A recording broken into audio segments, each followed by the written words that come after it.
Good evening. Zachariah Jackson, BASA News. Again, we're in the community. This time we're in, I want to say this is North Newark. Is this North Newark? Nah, you out of Newark. We in Belleville. We in Belleville. Except Belleville. See, North Newark and Belleville. So, but this is where we're doing the interview. But the idea is the candidate is running for Central Ward Council. He's trying to fulfill Gail Cheney. Introduce yourself to the Actually, public. my name is Basil Parker, and I'm running for Central Ward Council. Okay. As a what? As an independent. Now, no team, no ticket. So let's just look at this right here, Basil. In case you would get in office, in case you do. Okay. As an independent, how would that work? Like, where would you draw support from as an independent? Because you would be actually independent. Yes, I'll be independent, but being in office would basically give me that sense of, you know what, I'm not aligned to anyone. Okay. So it gives me a transparency. I can move around and I can look at what I need to do to benefit the Central Ward. Remember, it's still Newark as a whole. Sure, but sure. it's first and foremost, it's Newark. Secondly, then it's the Central Ward. Okay, let me ask you this right here, because I've interviewed independent candidates. Okay. But I've never known one to actually get in office. And I'm sure that this has been. I'm going to break that mold. Okay, go ahead. I'm going to break that mold. So do you know of any that has actually been in office, an independent candidate? Not necessarily in Newark, but it like I said, it depends. The climate in Newark right now, and especially in the Central Ward, what's been happening in the Central Ward is simple. If someone that had the seat before, that worked with the other council members and the mayor, did the job that we needed to get done in the Central Ward, you wouldn't be interviewing me and we wouldn't be having this conversation. But since I felt that my predecessor was now actually running for mayor, didn't do the job, if I see a need to try and do it, I will put my hands in the pie and see what happens. What do you bring to the table that's different, and what inspired you to run for office as a Central Ward councilman? I don't want to say that I necessarily bring something different, but I know I have experience. Now I'll tell you a little bit about myself. I actually grew up in New York City, and I moved to the Central Ward 35 years ago. All right. After the military, I served from 1990 to 1993. So you did the Desert Storm. Once I got out the military, I went to college. And once I got out of college, straight into the streets of Newark. Okay. I worked initially at a place called Bonnie Bray for bad boys in Bridgewater, New Jersey.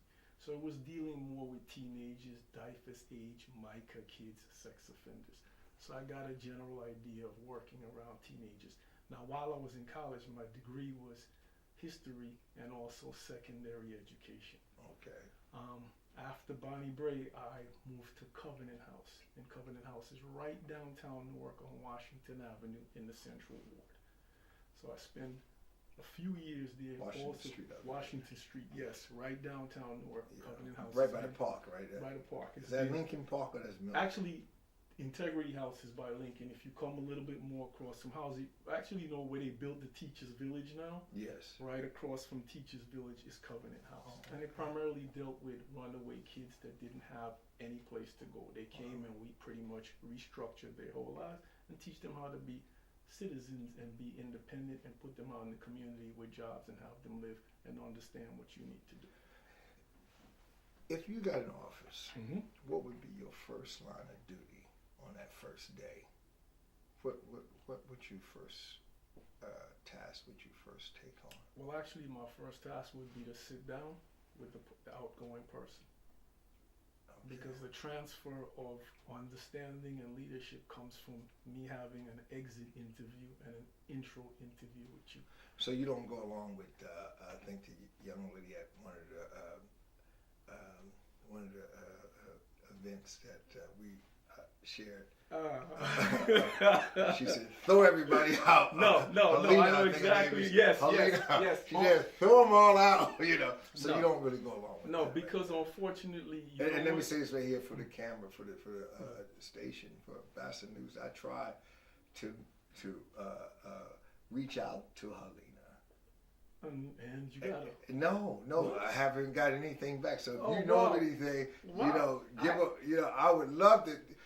She was like, throw them all out. Yes. Actually, it's funny that I did a radio show last week, and she went before me. Okay. But she showed up late, and then I came in before her, and then I ended up going. And then she came in with that zest, that same understanding. Yeah, I like the that. problem is, I'm on a board presently, and it's a staggered board. Sure. You can't clean house because there are people that are already in there that have knowledge that they need to pass on to you. Sure. So the best way for me to say is I need to understand from Miss Cheney feels the ins and outs, the ups and downs. That doesn't necessarily mean I'm doing what she's done. It means I'm trying to process and understand from someone that was sitting in the seat. Well, let me ask you this way. Because Gail Cheneyfield is not running for office, running for council, she ran for mayor. Have you had any time with her to talk with her? Have you had any conversation with her about you trying to get a position that she's leaving? Actually, we've never spoken. We've pretty much passed twice, Sure. but never had an individual conversation. Okay. But whichever person takes the seat as mayor, it would be my responsibility as a council person to work with whatever administration is in office. But it's at the same time, as a council person, I have to realize and understand I'm also working with 8 other individuals. Sure. Because there's at large and there's wards. And we need, it's a system where you're talking about understanding what we need to do for Newark, and understanding ordinance, and understanding Sure. how to legislate, and understanding policies. And policies come from us working as a team, because interest comes down to what can benefit the central and the south, or the east and the west. It's a team, it's a partnership. One person, and I hear a lot of candidates out there that have actually sat at tables saying, when I get in, I'm going to do this, this, and this, and this. No, it's a fallacy. A fallacy is, yes, you're there to help individuals in your ward, but there's a system that's set in place. We're supposed to legislate and appropriate. Everything else is secondary. Let me say this right here, and maybe you can help clear this up. As a councilman of a ward, basically we don't use the term, but basically you're like the mayor of that ward. You're the voice of that ward. You are the voice of that ward. When it comes to the central ward, it's a heavy voice. Right, it's a heavy voice, and it's up and coming award, and it's where all the infrastructure and everything predicated off the central ward. Central ward. Let me ask you this right here: what have you studied the central ward? Have you reached out to the people in the central ward? I've knocked on doors on the central ward. I've pretty much studied it. I actually live in it, and I got an understanding of it. And I understand we are the cradle of Newark. Okay. And I understand is all the other wards are on the periphery, but the central ward is in the center. And what we do reflects, and it also, the majority of income, finances that come into Newark outside of taxes from everywhere else comes into the central ward. And then money is distributed. How it's distributed is a different story, but it goes to each and every ward. So my vision would say is the more companies and the more you can attract and help small businesses in the central ward, it would end up benefiting the south ward, the east ward, the west ward, and the north ward. Okay. It has to benefit, but you're looking at it, if it's the epicenter, why not make it stronger? Because money circulates. Sure. And if you don't get the money to circulate and it stops, then what gets benefit with the other ward? Zero benefits. Well, you remember when we were at Rutgers, and a lot of the candidates there were talking against At large, yes. the big businesses that's trying to come to Newark, and saying that Newark is being sliced up and sold out. Now, how do you feel? What, like with Amazon, what you think? is Amazon a plus for Newark, or is Amazon will come here and take away from Newark? Because someone even mentioned that it was, I think they said that they lived in Detroit when the car industry left. I remember that. You know, you remember that? You know? Yes. See, and I was behind the camera, okay. and I just said, I don't know. So I'm not a politician. Okay. I just talk to you guys. I'm not gonna sell my soul. Okay. For the benefit of anything. Sure. Now, I can only speak of what I know that's been put out in the media. If the state is offering 6 and the city is offering 2, which brings us to what, about 8 billion? Sure. Is any company worth that? So once I saw that, I started to do my homework, and I looked at Seattle, and Seattle's obviously where the #1 headquarters is at. If we're going to make a deal with Amazon, the deal must benefit Newark. So you don't think the deal is on the table now? As constituted now, I don't see that, because if you look at Seattle with the infrastructure depletion and the rising cost of people living in the city of Seattle and what's happening because of Amazon, I don't think it's a good idea. I think if we can sit down and Amazon could actually make us, if we can do a deal where we can benefit in terms of our infrastructure, in terms of more people, because when it comes down to 50,000 jobs, I'm realistic to understand that if 13% of Newark's population possess college degrees, then what's the other 76%? It's going to be labor jobs, of course, Precisely. because but the thing is this right here, and people go against labor so much. But you know, when you look at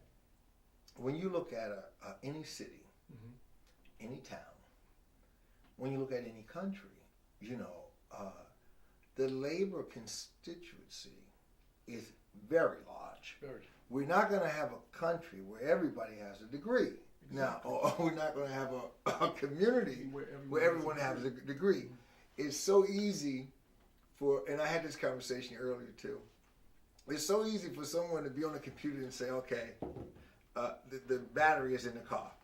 Your ball joint is on, right, and hit the computer.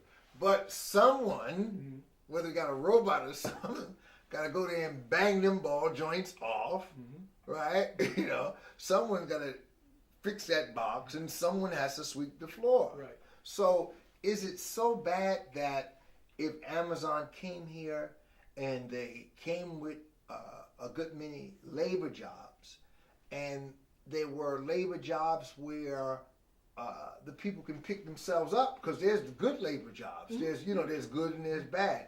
I think in America today that we are so much swaying away from the bad labor jobs, we're more the sweatshop type jobs, where there's labor jobs where people build their families and send their kids off to college. At the cost of what we're projecting, at $2 billion in tax abatement and other creative incentives over such a long period of time, that puts me in the grave, that puts my kids in the grave, and so on. Sure. And then Newark will still be under the hook. I don't think that's feasible. But what I think we need to do is we need to know, outside of the college and the labor, let's try to figure out exactly what we have in our city as employable people. So let's go out and get companies. I have no problems petitioning to bring companies into Newark that can hire the labor force we have. And if we continue to build our city, construction work and a lot of those electrician, plumbers, and labor jobs will be there for a while. But we also have to look at making promises to say, okay, we're going to do inclusionary zoning. What happens now when we start to force those realtors out because they're saying, so I have to set aside this many units, I have to do this, this, and this? Remember, if we build, they come. If we don't build, they don't come. But we have to look at companies, find out what we have that we can get employed, and bring companies in to match the skill sets we have, be it the college, be it the laborer, be it the intermediate. I'm all for bringing companies that can match the workforce we have, and all for making sure. So you're saying bring a company after we do it, and now analysis of the people that we have that's employable, right down to the micro. But that is not a real world. Because I mean, you know, I say that because, you know, and I go to Pennsylvania a lot. You know, you would never hear. And let me say, some of the conversation I heard about Amazon, at both of the you want to call them debates or what do you want to call them? The way that they talk, you know, if I was the head of a company, I don't think I would even want to bring the company here. Right, and that's because what I was asking. they talk in the terms of almost like if though the people are so inferior to match the job. And I think that right there is not true. I think that most companies train the people. You know, they have training and things. And so when people talk about the companies coming to Newark, I don't know. Is it a curse from the old riot rebellion that we had? Are we scarred? Are we scarred in terms of that we don't believe that our people are suffice where they could arise to the occasion to do the job? Because you know what? I wonder about that. I don't think we're scarred. No, I don't think we're scarred, but we really have to be realistic and look what our schools are putting out. Because if our schools are putting out people that can't do the job, why are we going to bring companies in and just set ourselves up and the people that are coming out? So you think that if we did an Amazon here and that or another company, big company, that and not just putting this on you because I've heard this from so many different politicians, is that that the people will not be able to rise to the occasion because of their educational background. But I kind of think a little bit different. No. Not enough people are going to rise to the occasion for what we're going to pay to bring the company in. I'm never going to say we don't have enough people to rise. So what should we bring? In? No. Listen, I have no problems with bringing Amazon in, but it's what I'm giving out to bring them in. Because to look at the infrastructure in my city and to look at the depletion and to look at what's going to happen, the cost, if you do a cost analysis, it would be detrimental to us in the short term, in the medium term, and in the long term. Break that down if we don't restructure the deal. Like I said, all I hear is $2 billion. I don't know what in that $2 billion is 50 years of tax incentives, because to me, most of it is going to be tax incentives in payroll taxes. What else do we have to offer? Not a immediate cash flow unless we're going to float bonds and do certain creative things. I don't know exactly what's being said behind the closed doors because we're only going to be privy to a certain amount of information. The rest of the information we don't know. What I'm saying is if the deal is right and there's methods in place to protect Newark in the long run and Newark kids, I have no problems. But the way it's constituted now, I really don't see that. And when I say in terms of companies, we have qualified individuals, but then we're still going to have individuals on the outside looking in. And I don't want to have as many of our citizens in Newark on the outside looking in. I think that's kind of like I don't know, Basil. I hear you talking, and I'm not holding it against you because I hear it from so many people from Newark and things, and I wonder, have the feet of the people been cut where they have a limp? Because I say that because, you don't hear a conversation like this in, even in the heartland of America. You bring them in, we're ready, we're going to step, and I think that, and I don't want to, I guess I'm not supposed to step out on the limb and just say it, as a black American and, considered a minority, I sometimes wonder, do we come tarnished? Do we come stained within our own selves? Because, you don't, people, I think that if Amazon, I believe if Lockheed Martin came here, an airplane, rocket builder, I believe that the people, could get the job, and I think that it would be okay. I really do. I really think that, I don't think that everybody has to come through, and Rutgers is a good school, and NJIT is a good school, yes. But everybody, I think as a minority, I think that we kind of look at everybody. Everybody can't come through NJIT. There's jobs that help that company, that's not highly technical, and then the company has training. Oh my God, companies spend billions of dollars a year in training. How many of those guys in NJIT and Rutgers are actually Newark students that came out of West Side, Central, Science, and so on and so forth?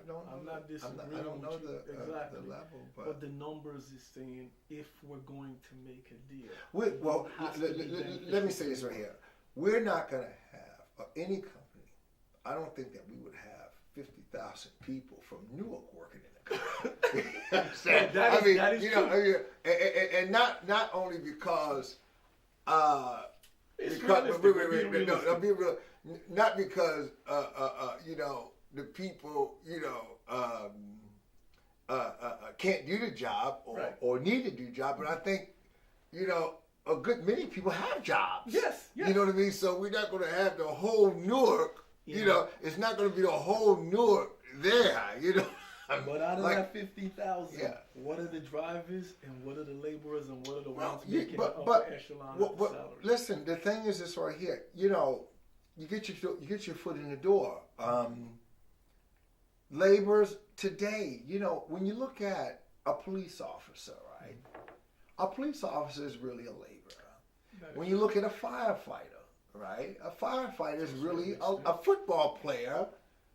Is a laborer. It's just that. You got when he put that uniform on and they call number 29 and the whole world see it. Physical work. 20, That's and work. we build them up, but still a labor. But the real deal is that the labor job is basically I was looking at a program the other day. They building a big refinery, oil refinery in Nigeria, and.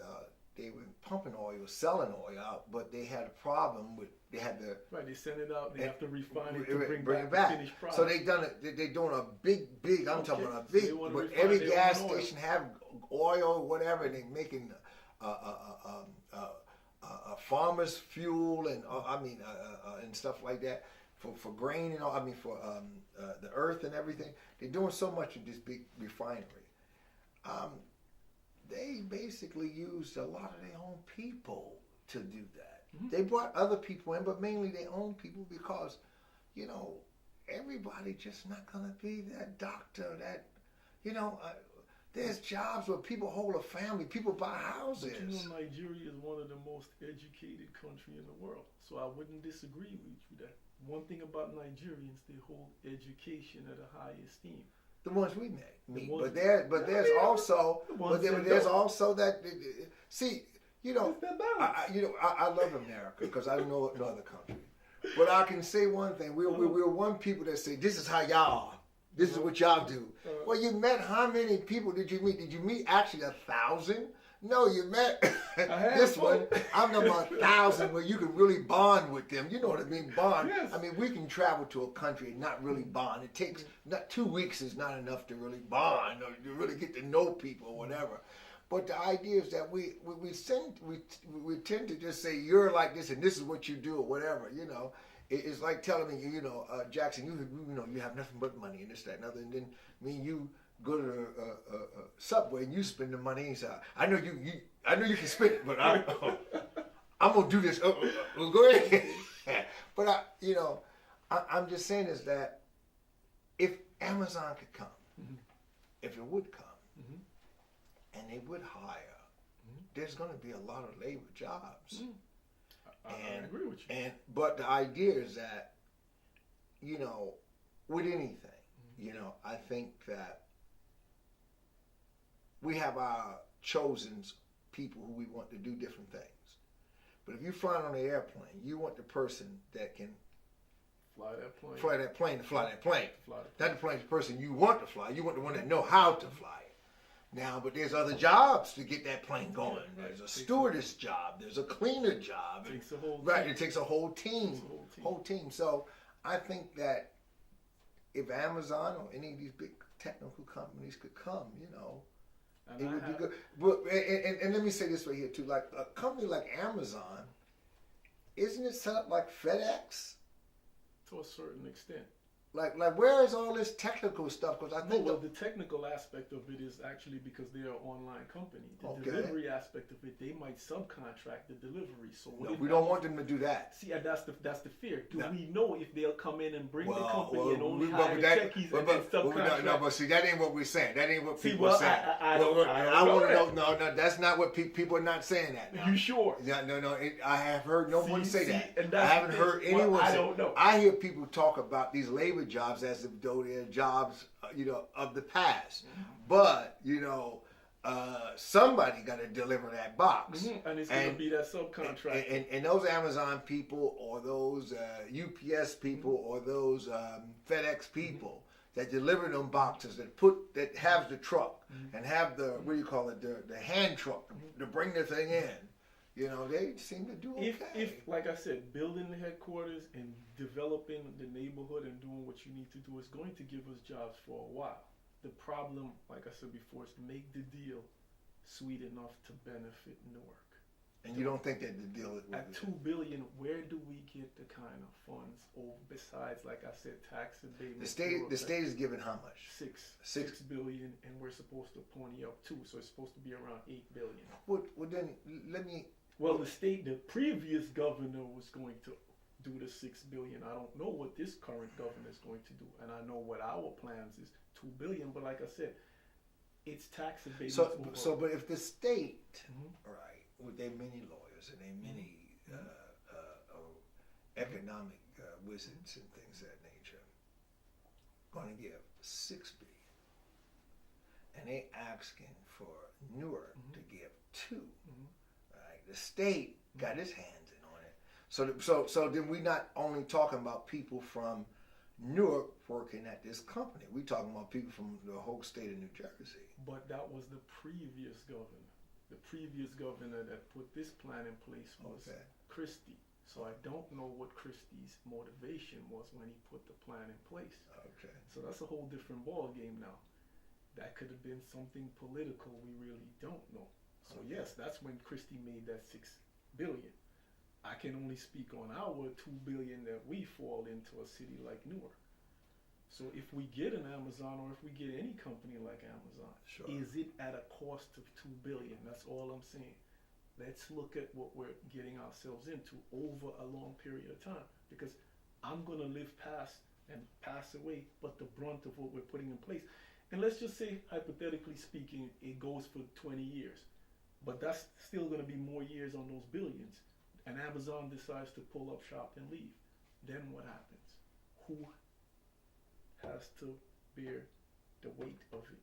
It's going to be property tax owners in Newark that's going to have to make up the difference. I just want us to make sure that what we're doing is feasible in the short run and in the long run. And I want to make sure the decision we make truly do benefit the constituents that live in Newark, and I have no problems. Well, when we met at, and I didn't formally meet you then, only through the video camera, at Rutgers, and I wish I knew the term of that meeting was. I don't know actually the name. Were talking about housing. Housing. Yes, okay. yes. Housing. Now, affordable housing in Newark.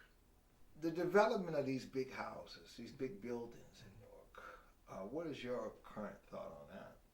Like they're doing these lofts, they're doing these big apartment buildings, and should they do them? Because what I got from that meeting, I know that wasn't hosted by you. I know what you got from that meeting. I got they didn't want to do they don't want nothing. Yes. So but you don't progress. This is what I'm saying. What came out of that meeting is simple. You're building, you're gentrifying, you're kicking people out, and you're not giving them a place to stay. Okay, so let's look at the Newark Housing Authority. Maybe if the Newark Housing Authority wasn't so mismanaged, sideways, whatever the problem is with the Newark Housing Authority, we wouldn't be in some of the crisis we are now. When I was at Society Hill and I was having to ask the question, and I said to folks, just look at two cities, Topeka, Kansas, and Minneapolis, Minnesota. I'm not trying to reinvent the wheel, but if Minneapolis has a successful housing authority and Topeka, Kansas has a successful housing authority, how hard it is either to poach the directors and borrow the plans that they have implemented there and use them here. Well, it might not work here because we're talking Topeka, Kansas. Topeka, Kansas, but Minneapolis is quite a big city. Sure. And I think on par with Newark. And I think, if I'm sure from my research, the guy that ran the Boston Housing Authority, Minneapolis poached him and he ended up there. And I know Boston is quite frankly way bigger than Newark. Sure. But there are things we need to redo in terms of why are we building housing developments 10 years ago and then they're shuttering up? That's money. And we're closing all these housing developments. And now we're asking a landlord, you're a developer, come into Newark, build a high rise downtown. We have this thing called, you have to go along with the inclusionary zoning, 20% of the units. But then we're putting people in buildings that can't even afford to park downtown. So am I setting you up now for failure? Because but they have an apartment though. But you have an apartment, but you have a car. And then you can't park your car because it costs $200 to $300 to park in the parking space. So they don't give them a no, rate you have to. on it. No, you don't. You have to pay the cost of the parking space inside the building. But then you can't park your car, and you leave your car on the street, and you get tickets every night. So then it's defeating the purpose. Have you heard of these stories happening? Yes, I have, and that's the thing that doesn't make sense. So I'm saying, Can you just point out one building? The Haynes Building. Okay, I thought you were going to say yes, too. yes. Haynes. The Haynes Building. See, they don't have the English. New York, Boston, San Francisco, and Jersey City. It makes sense to do inclusionary zoning because you're a mature real estate market. Newark is in its infancy. Let the developers keep coming in and build because, like I said, if you build, the more you build, the more jobs you have. And the jobs would keep coming, and then the city would transform itself. But you can zone and have your eclectic neighborhoods, and you can still do that. But you're talking about bringing in money because the people that are going to pay the $4,000, $5,000, $6,000 are going to come from Manhattan. Now, do they shop in the city? Do they walk around the city? Do they spend money? So you're saying that it's okay for them to come in and build the buildings, but don't have the inclusive zone for. Not yet. We're just not there yet. So then that would be, then that's going to be a problem. That's going to be a problem. No, it's not going to be a problem if we manage and do what we're supposed to do with the Newark Housing Authority. I seen something like that done down in New Brunswick, New Jersey. If you know New Brunswick, and I remember the projects was right there on the river, right there by right on the waterfront, right around the waterfront, and they had so much. Things going on about that, moving the projects and stuff, and they finally moved the projects, and now there's riverfront property, but I don't know where those people at, and if some of the people might have not got a place in that. Right, building. but notice what you said. Now let's look at downtown. People are not being moved out. See, we're under this impression because we're hearing this that people are being moved out for buildings to be built. No. When I took a ride down Newark, I live right downtown, and you walk downtown, the buildings that they're building on are abandoned that were owned. And Sure. So we're not talking about people that are being displaced. Sure. So people keep getting this confused, like, oh, well, I've been kicked out of my building, they're going to build a high-rise there. No. Where they're building these high-rises are abandoned buildings, empty buildings. But you also saying, I follow your point, because some of them was office buildings. Exactly. Right, and they changed them. Yes, and if you're going to do this and you're going to bring people in, I'm talking about some form of revenue coming into the city. But then you also saying that I guess you also said that to do that they shouldn't have a 20% zone for. Well, unfortunately, that's an ordinance that's already in place. So you can't go back and undo what you. Yes, you can actually go back and undo. But now, how do you feel about that ordinance? Well, it's already here. I don't approve of it because like I said earlier, I think we're in our infancy. If we're developed like a New York, I would never have a problem with us saying, you know what, our housing authority is just not strong enough, so we would need to do something like this. So let's concentrate on the Newark housing authority. So in terms of Haynes building, because I was down in fact at Whole Foods a few days ago eating. And I know some people that live down, and I know them personally, but I know where they used to live at. And I was wondering how they could afford to live in the Haynes building. All right, so you're saying basically that in a case like that, that should have just been slighted just for those that could afford it, and maybe Haynes could kick back some money to build something someplace else. Is that what you're saying? If money's coming in, and we have enough money coming in, and the money can go to the Newark Housing Authority, building affordable, modern style homes like Kansas, like Minneapolis, but at the same time, we have to keep this in mind. You can build it and you can put someone in it, but you have to give parameters for them to stay in there. And what parameters would you use? You have to, an owner is different from a renter. Sure. An owner is going to respect his property. So let's teach a renter how to respect. Let's make sure that there's certain criteria you would need to have to stay in here. And if you don't abide by those criteria, you would have to leave. Because we have to get you to get in the state of mind to appreciate where you live, to understand the value of it, so you wouldn't destroy it, and 10 years from now. So do you think that the people that's in these buildings, like in the Haynes buildings, that's the 20% that's put aside, do you think they don't respect the property, or do you think that? No, I'm not saying that. What I'm saying is, I know there's a difference between someone that owns a car and someone that's leasing a car.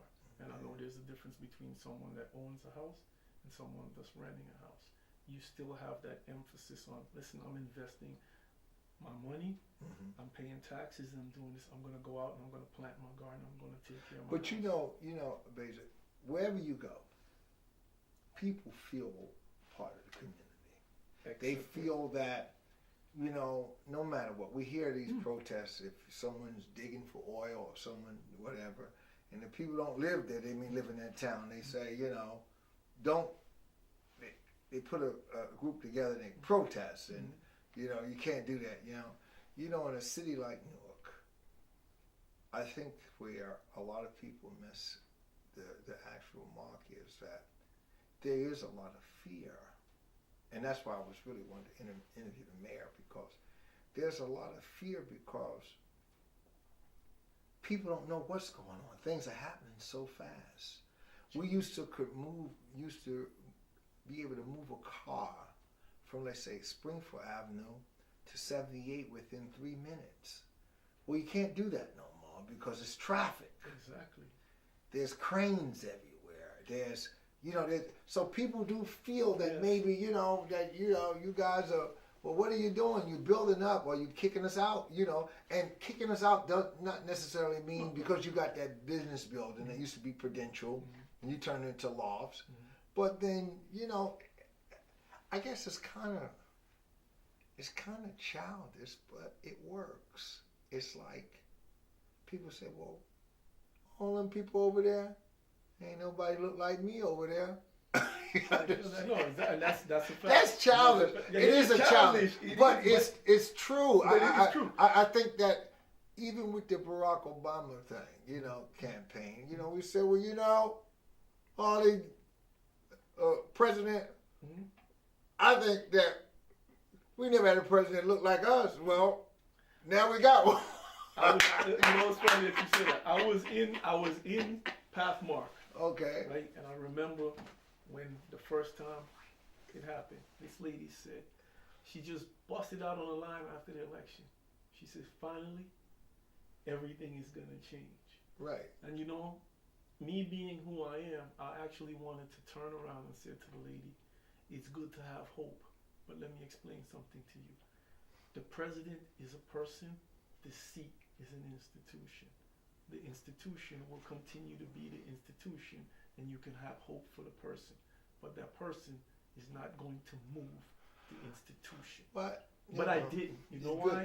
I didn't. I understood the bigger picture, and I said, in the moment, let's appreciate it. If one of the things I would like to institute, if elected as a Central Ward person, is a State of the Ward address. Now that's nice. That's that. I like that. I like that.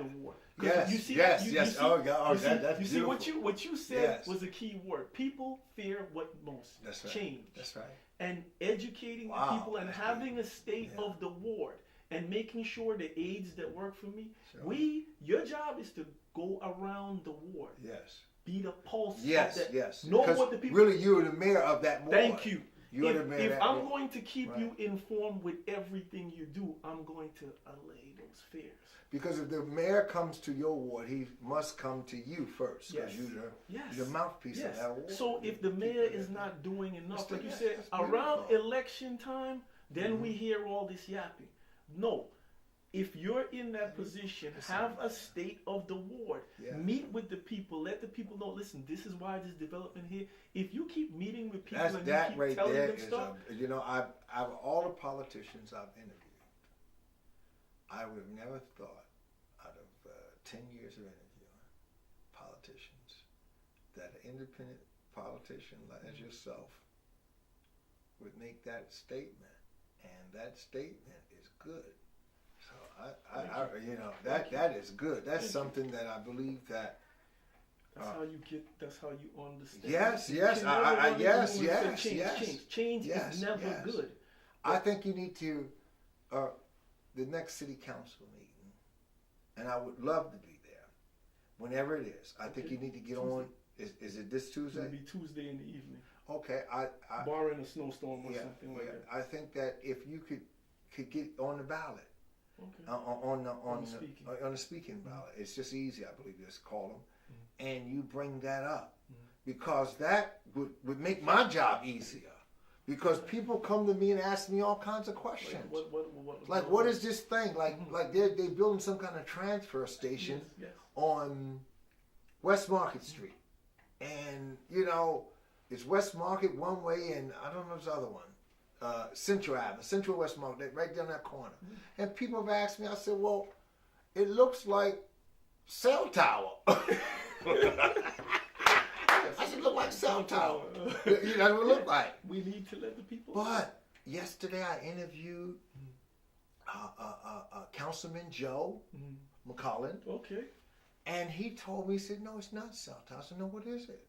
He said, it's a transfer station. They transfer PSE&G energy, and they're building, not only that, they're building those things that look like cell towers. He said, it's actually, they're going to have art there, going to do shows there, going to have a little park there. I said, oh my God, And no one knows. And no one, because people have come to me and said, well, what? And I rode around and like, well, what are they doing? We're going to lose our hair. I don't have hair.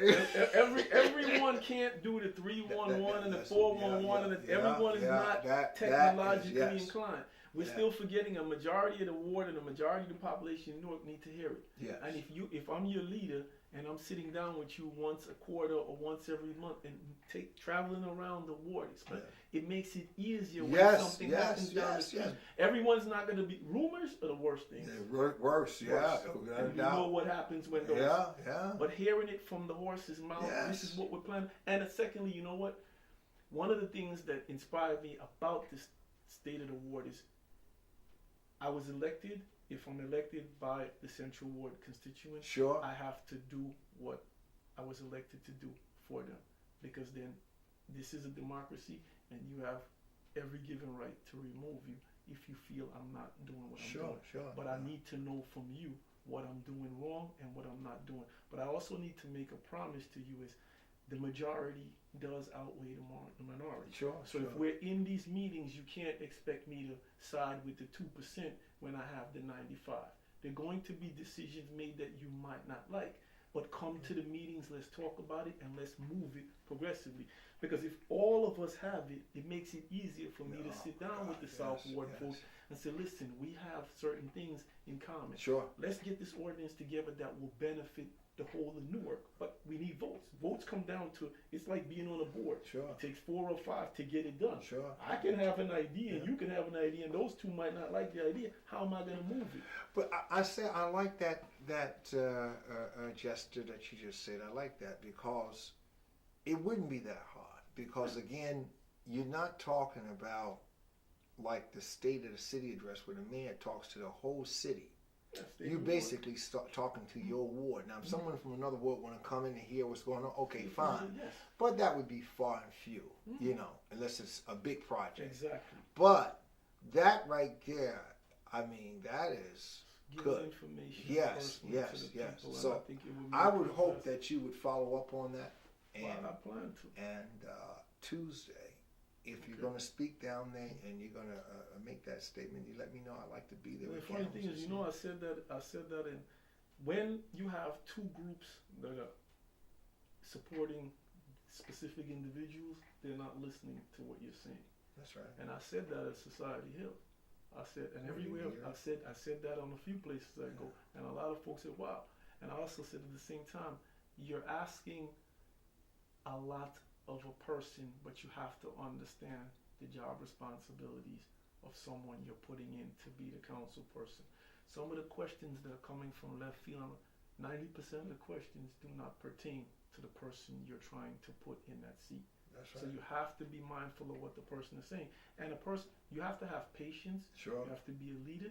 You have to be diplomatic.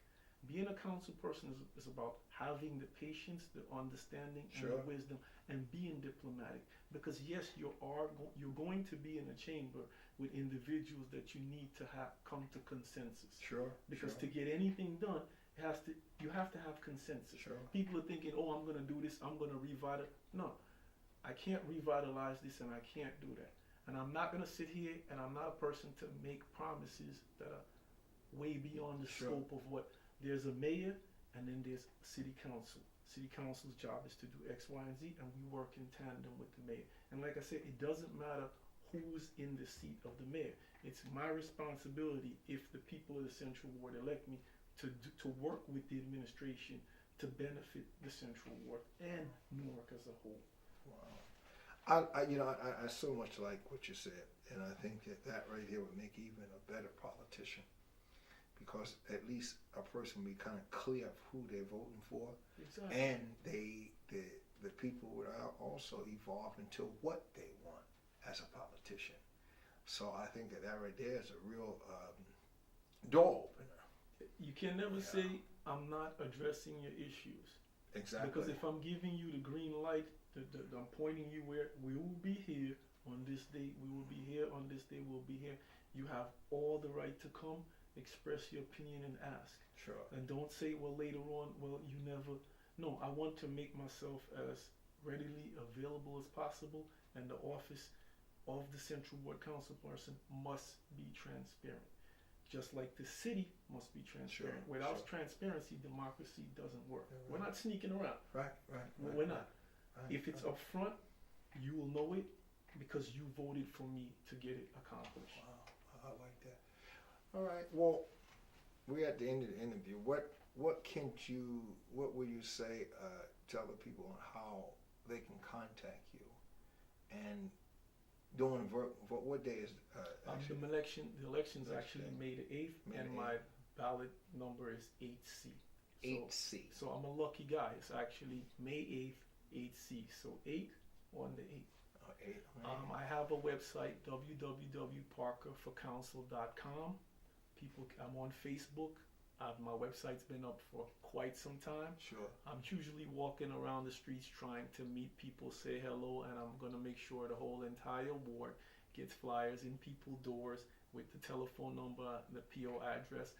Reach out. You can reach me on Facebook. If you see me in person, please feel free to stop and talk. I have no problems conversating and getting people to understand where I'm trying to go and the benefits I would like to do for the Central Ward. We are the cream of the crop in terms of bringing in businesses, Sure. bringing in money, and money flows circular. Sure. If we don't bring it in, we can't address the issue. Sure. One other thing I would like to close. Every time I turn on Facebook and everywhere I go, we're talking about the cleanliness of the city. Sure. And I know you've heard this everywhere. People are taking. Look, if you're gonna take a picture of a trash on the ground, just pick it up and Sure. put it in a dumpster. That's a wonderful But thing to say. the funny, yes, don't please do not take the picture. Just pick it up and put it in. I've traveled. Outside of the military, one of my pet peeves is traveling, and I've been to some very, very clean countries. And I don't know how to say this, but it's funny that a lot of the times now I turn on the TV and I'm hearing, well, the city pays so much money for these street sweepers and they're not doing the job.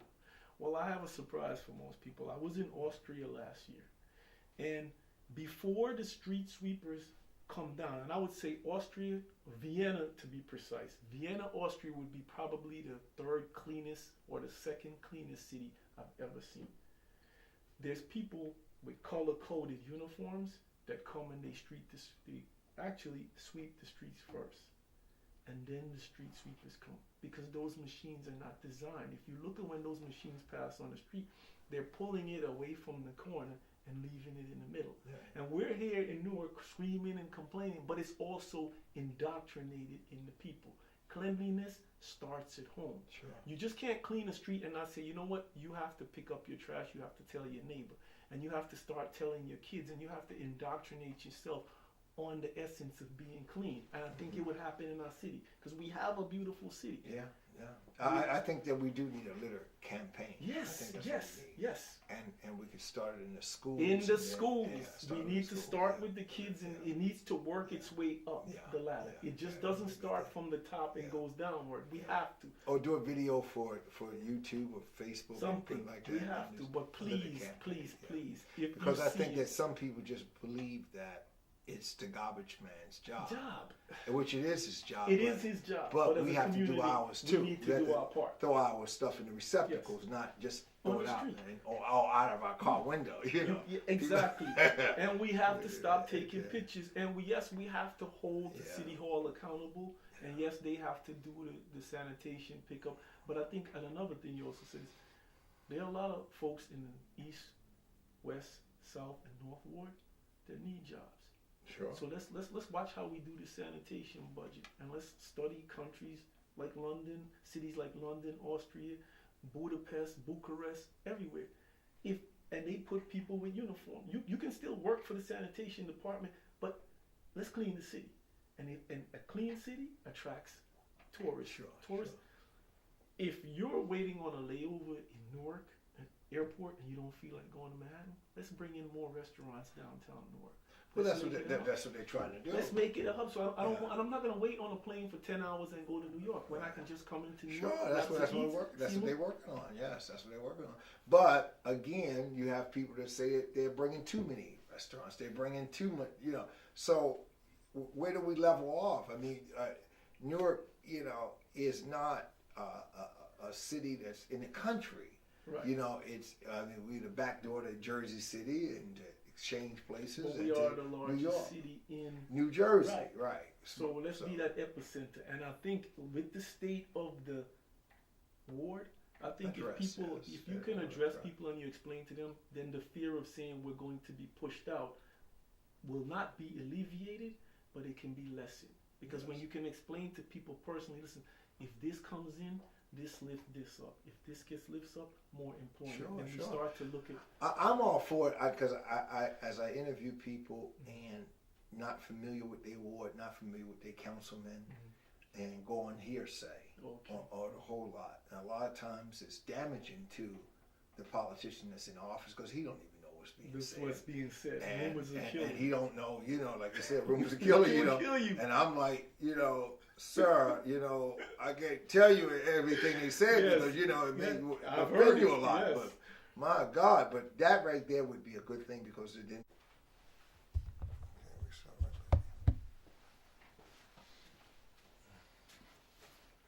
But then it gives a person a chance to really know their councilman, because I've interviewed a lot of councilmen that I have to say his constituents or her constituents don't know them. Have a clue. They have not one clue of this person. And a lot of times the councilmen think they know him.